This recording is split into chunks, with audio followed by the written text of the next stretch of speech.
వాక్యం మనం చూసుకుందాం. ఈరోజు కీర్తనల గ్రంథము 17వ అధ్యాయము 5వ వచనం మనం చూద్దాం. నీ మార్గముల యందు నా నడకలను స్థిరపరచుకుని ఉన్నాను, నా కాలు జారలేదు. ఇక్కడ దేవుడు దావీదు చెప్తున్న ప్రాముఖ్యమైన మాట ఏంటంటే, నీ మార్గమునందు, నా మార్గము కాదు, నా సొంత ఆలోచనలు కాదు, నా ఉద్దేశాలు కాదు, కానీ నీ మార్గమునందు నా నడకను స్థిరపరచుకొని ఉన్నాను. నేను కాలు జారలేదు. నా కాలు జారకుండా ఉందంటే ప్రాముఖ్య ఉద్దేశం ఏంటంటే, ఆయన మార్గమునందు మన నడకలను స్థిరపరచుకోవాలి. అప్పుడు మనము దేవుని కార్యములు మన జీవితంలో పొందుకోవడానికి అవకాశం ఉంది. ఇక్కడ దావీదు దేవుని సన్నిధిలో తన హృదయాన్ని కుమ్మరిస్తున్నాడు, ఆశతో కుమ్మరిస్తున్నాడు. మరి తప్పనిసరిగా దేవుడి ఉద్దేశంతో తప్పకుండా నా జీవితంలో ప్రేయర్ చేయాలి, దేవునికి ఇష్టంగా నా జీవితాన్ని ఉంచుకోవాలనే ఆశతో డేవిడ్ ప్రార్థన చేసినట్టుగా మనకు కనబడుతుంది. ఆయన దేవుని సన్నిధిలో మొరపెడుతున్నాడు, నాకు సహాయం కావాలి, నా కృప కావాలని దేవుని సన్నిధిలో ఎంతగానో మొరపెడుతున్నట్టుగా మనకు కనబడుతుంది.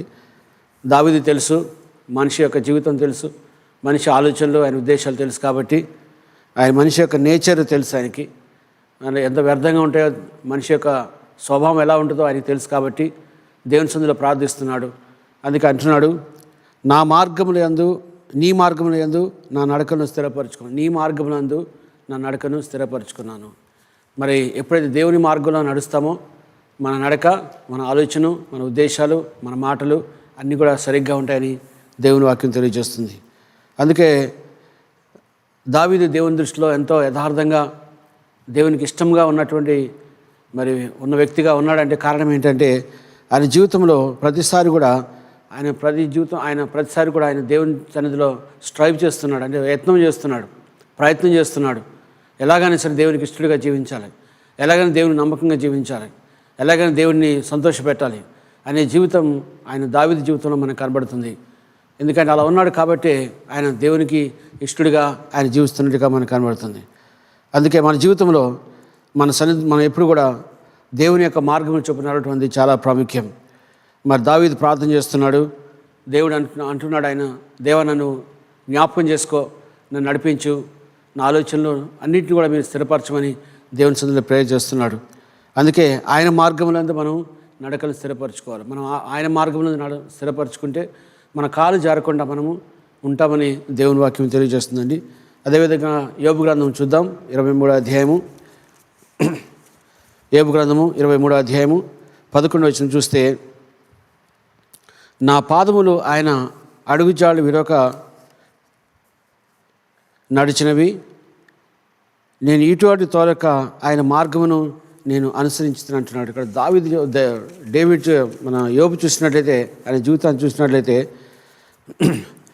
నా పాదములు ఆయన అడుగుజాడలు విడవక నడిచినవి. ఆయన పాదములు దేవుని యొక్క అడుగు జాడల్లో, దేవుని యొక్క మార్గాల్లో, దేవుని ఉద్దేశాల్లో నడుస్తున్నట్లుగా మనకు కనబడుతుంది. నా పాదములు ఆయన అడుగుజాడలు విడవక నడిచినవి.